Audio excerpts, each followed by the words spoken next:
Okay, just waiting for Samantha to join us. Sent her the invite.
Weird.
Oh,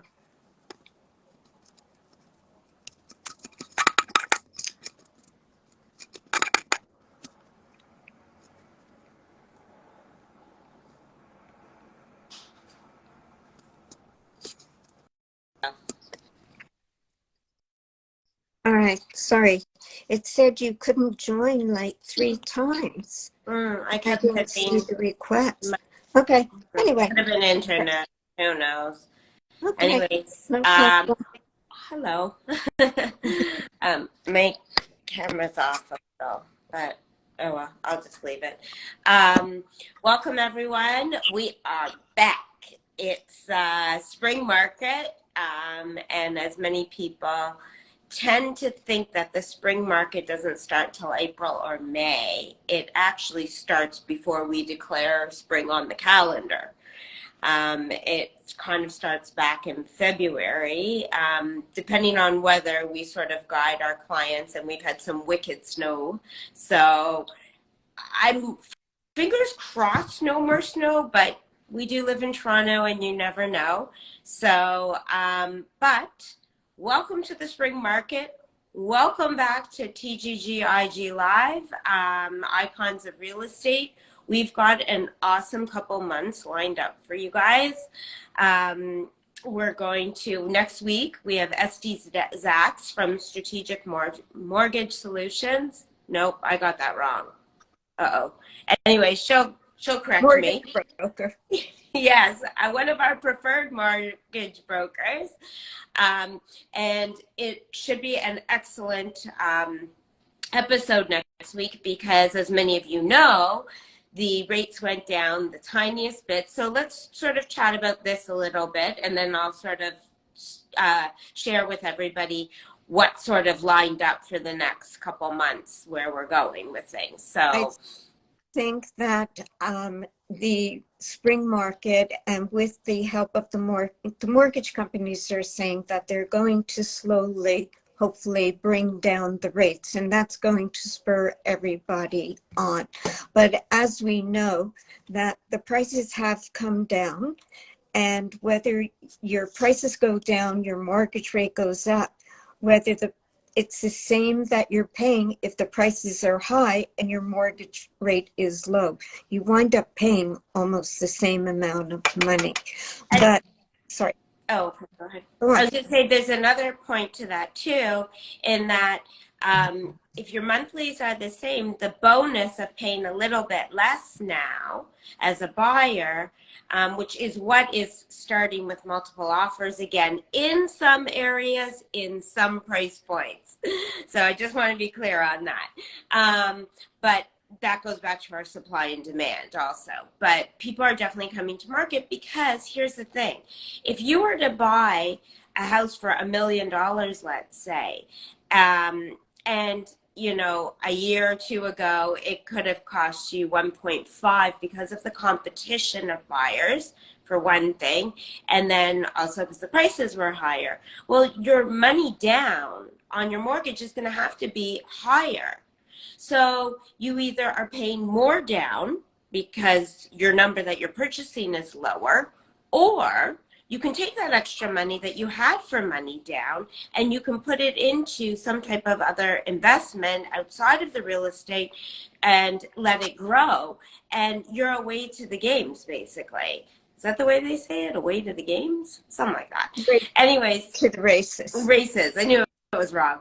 Anyways, so, you know, there are different things, and Estee can really, you know, talk to you more about these because people are also asking questions about, do I do a 5-year? Do I do a 1 year and see what happens? Do I do a 2-year, see what happens? So there's obviously different rates involved when you do shorter term. You know, so it's all a matter of your comfort level and risk.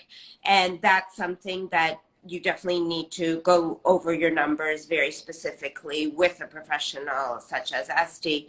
And I think also that switching it to, just as the grass hopefully will start becoming green and the flowers are going to come out, the buyers are starting to come out now also.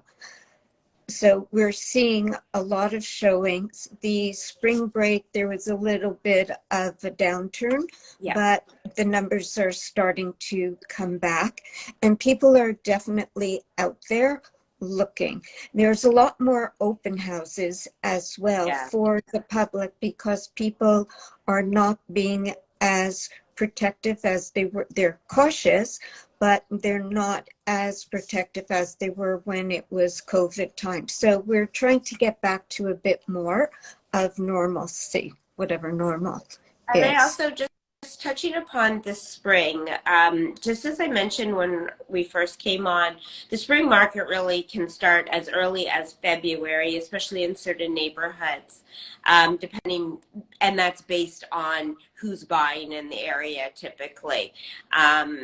So the reason why I'm bringing that up is that a lot of people hold off, and it would be, in my opinion, I won't speak for Cheryl, if you can come to market now, I think that you are in one of the strongest places as a seller, because, like I said, the buyers are ready. They're anxious, they're waiting. I speak to many agents on a regular basis, and one was just saying to me the other day, I'm so disappointed with the product that's coming out. There's just nothing for my buyers. And we have obviously lots of buyers too, and it's like, they're being patient, but it's starting to itch a little, shall we say. So we think it's a really, really good time to come out, because if you wait till the trees and the flowers and all that, let's be real, you have pictures. I don't know. I have mixed feelings on these at times. When I speak to certain people, I can empathize with them.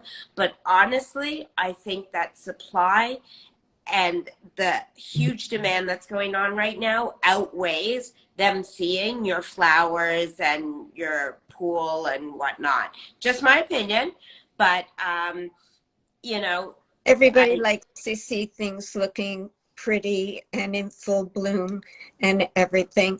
But if somebody is ready to buy, they're going to buy without the flowers and the trees. And the mentality, in my opinion, right now is that people are anxious to buy. So, and there is such a lack of product. So, I just think it's important that people keep that in mind. And if you want to speak to someone like Cheryl or I, or whoever your preferred realtor is, then, by all means, I think you should have a conversation about that. And to all our very new or new-ish, especially those who have basically got their license during COVID, it's something that I think we should also encourage you to have the confidence to speak to potential buyers. Those that would be sellers on this topic of bringing it to market sooner than later. And Cheryl and I are always happy to speak to all of you as well. I think talking about the idea, if you're thinking of putting your house on the market and you're not quite ready and you are inclined to wait for those trees to bloom, it's a good time to declutter.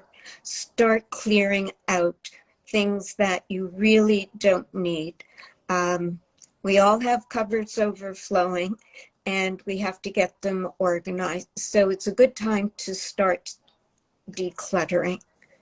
Yeah, and that's another topic, just so you know. We're going to be having a session, and I'm going to say her company name wrong because I keep mixing it up, but it's Mindy Applebaum, and don't kill me, Mindy, because I keep mixing it up. It's Luxury Movement, I think, but I know I've been corrected on it. But just go on to my Instagram, Samantha Graf Benmore, and you'll see I'm following them. And they will be properly labeled when they're coming on an IG live. So that will be, we're very big on spring cleaning. I myself am actually I actually have a meeting today with a closet organizer to sort of get some things in line, because I definitely need some more shelving in here or something. I don't know. So we'll see what they say. So that's another thing. But I think also going back to, if you're a buyer, contact your realtor and have them put you on their list and tell them you're active again. And speaking to new agents or even agents who are seasoned agents, been in the business for a long time, start massaging your database. It's the old story, go back to basics, but there's so many new ways to be in touch. We actually had a meeting with someone yesterday that we're quite excited about, speaking about a new software program, which we will be trying to implement, and we'll report back to you if we think it's working or how it's working, but we're quite excited about it. It's a great way that if you're fearful of picking up the phone, this is... Don't give away too much yet. Okay. Well, anyway. We're going to be, so that's another sector of our business and IG Live topics that we're going to also be touching upon over the next few months. We're going to be focusing on, you know, with, yikes, 28 years for me this year, and that makes you a lot more. So 42. Oh, goodness. So with our experience, we really want to start giving back and sharing what has helped Cheryl and I continue to be in the business for so long and at the top of our game. Yeah. And it's a little bit different, in all fairness. It is different than what probably is being done today with some younger, new agents, and that's because it fit the times. But as Cheryl mentioned before, back to the basics, and you know, with a little tweaking, shall we say. But at the end of the day, we just know that this does work, and we're even guilty for falling off at times. And we always keep coming back to what we feel is really important. And we want to start sharing that in different segments. And we also want any new agents to know that we're available for you. You want to have a question while you're in the middle of something, you need our help with a presentation or anything. We're here to help other agents, you know. We like to see other people succeed. It's not just all about us, that we feel that everybody's personality is different, and it's whether or not you think you can, because you go into a relationship, and real estate, as we say, is relationship building. So you have to really start somewhere and begin with your relationships, and you have to keep them up. Absolutely. That's like your number one. And there's a lot of different ways to do that. And I know that this sort of, for lack of a better term, generation is very into the social media. And here, Cheryl and I are on social media doing this. However, there's a lot more important touches and ways to connect with people that are more long-term, I think, in the end. And that's what we want to focus on with people who want to hear from us about that. I think what it is, it's sort of like you have to, as we say, plant the seeds and then watch it grow. And if you have the patience to do that, and you just have to keep on it, and you have to just be, I don't know the word. Diligent. That's a good word. Diligent. Yeah. And another thing that we're also going to be doing on our IG Lives over the next few months too is connecting you and us, like all of us together, to get a feel on different marketplaces around the world. So Cheryl and I, well, I guess you've seen, I have definitely traveled a fair amount, and I've made a lot of connections around the world. And just to hear, it's sort of twofold. To hear how other cities are doing in real estate, and for investment purposes for some people. There's one in particular I'm just investigating a little bit more, and then I have to book as an IG Live with someone that I actually think could be a really good investment opportunity for people, and it's in Canadian dollars, so that's a good one. Yes, that's why I'm actually a little more inclined to reach out and sort of investigate that a little bit further before I feel comfortable to be sharing that one. And, you know, just in case, you never know, anybody can, all of a sudden, life can change. You never know where the next job offer is. And with the outcome of COVID and so many people working remotely, we're finding that people are moving like all over the place because they can. And for multiple reasons. Sometimes it's taxes are better somewhere. Sometimes it's weather is better. Sometimes family, that's where they originally were from, and they no longer have to live in Toronto. And it's the lifestyle that you choose. Yeah, so if you or anyone you know are looking to move outside of Toronto, we just want people to realize that we're not just Toronto agents. I mean, we're physically Toronto agents, but we're connected globally. So I think that's important. So, and we are basically either we have those relationships or we're happy to interview the realtors for you that we think are possibly a great fit for you over wherever. I think Italy's pretty nice. I actually love Barcelona. Well, big city for me, and Melbourne. I'll let you know. Big city. Barcelona Love. Could live there. Might live there for a bit. Never know. You might be working with me over there one day. You never know. So we're going to, shall we leave it at this? Because we sort of touched upon all the different topics for the next couple of few months. Actually, I've already got people lined up. Yeah. So we're looking forward to next week with Estee, Zacks, and we're going to wish you a great week. And also, by the way, the other thing I just wanted to put out there is that if anybody has any questions or topics you guys want us to cover, remember, we're always happy to see those and answer any questions on or offline, whatever your comfort level is. So until next week. All right. So we will see you next week. Enjoy. Have a great week, everyone. Yeah. Bye. Bye.